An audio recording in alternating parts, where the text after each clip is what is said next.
പിന്നെ നമ്മൾ അവരോട് വെച്ച ഒരു ഡിമാൻഡ് എന്ന് പറഞ്ഞാൽ ഇതിൻ്റെ പണി അവരുടെ മേൽനോട്ടത്തിൽ നടത്തണമെന്നായിരുന്നു. അത് ഇൻഷാ അല്ലാ അവർ അത് ഭംഗിയായി നിർവഹിച്ചു. അത് ഞങ്ങൾ സന്തുഷ്ടരുമാണ്. അതായത് ഈ മാർബിള് അവിടെ നിന്ന് എടുത്ത് ഇവിടെ നിന്ന് വലിയ ലോറി ഇങ്ങോട്ട് കടന്നു വരാത്ത അവസ്ഥയാണ്. അപ്പോൾ ചെറിയ വണ്ടിയിൽ വെച്ച് ആ സാധനം വീട്ടിൽ കൊണ്ട് നിറക്കി അത് ഇട്ട് തീർന്ന് ഈ ടൈം വരെ നമ്മളുമായിട്ട് നല്ല നിലയിലാണ് വർത്തിക്കുന്നത്. അവരുടെ സർവീസ് അടിപൊളിയാണ്. നമസ്കാരം, അസ്സലാമു അലൈക്കും.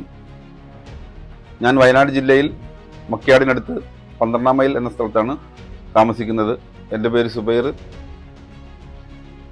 ഇതെൻ്റെ വീടാണ്. ഈ വീടിന് മാർബിൾ ഇടുക എന്നുള്ളതൊരു സ്വപ്നമായിരുന്നു എൻ്റെ. പല സ്ഥലങ്ങളിൽ നമ്മൾ അന്വേഷിക്കുകയും കാര്യങ്ങളൊക്കെ ചെയ്തു. ലാസ്റ്റ് ജിഗിനി എന്ന് പറഞ്ഞ സ്ഥലത്ത് വരെ നമ്മൾ അന്വേഷിച്ച് നോക്കി.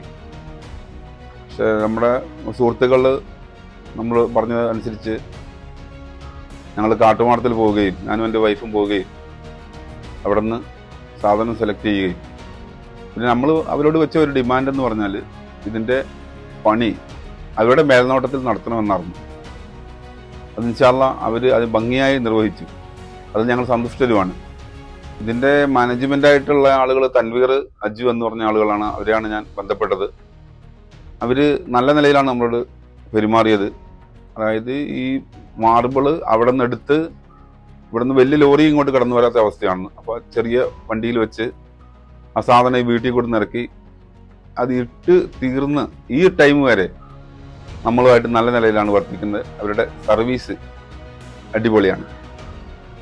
വയനാട്ടുകാരായ എൻ്റെ സുഹൃത്തുക്കളോട് എനിക്ക് പറയാനുള്ളത്, ദൂര സ്ഥലങ്ങളിൽ പോയി നമ്മൾ മാർബിൾ എടുക്കുന്നതിനേക്കാൾ നല്ലത് നമ്മുടെ അടുത്ത് പുളിവയൽ എന്ന സ്ഥലത്താണ് ഈ കാട്ടുമാടം സ്ഥിതി ചെയ്യുന്നത്. അവിടെ പോവുക, അവിടുത്തെ ആളുകളുമായിട്ട് ബന്ധപ്പെട്ടാൽ നമ്മൾ ദൂര സ്ഥലങ്ങളിൽ പോയി സാധനം വാങ്ങുന്നതിനേക്കാൾ ലാഭത്തിൽ ആ സാധനം വാങ്ങുകയും ആ സാധനം വാങ്ങി ഇവിടെ ഇടാനുള്ള സംവിധാനങ്ങൾ കാട്ടുമാടം ചെയ്തു വരികയും ചെയ്യും. എൻ്റെ വീട്ടിൽ മാർബിൾ വിരിച്ചതിൽ ഞാനും എൻ്റെ കുടുംബവും വളരെ ഹാപ്പിയാണ്. Thank you Kattumadam.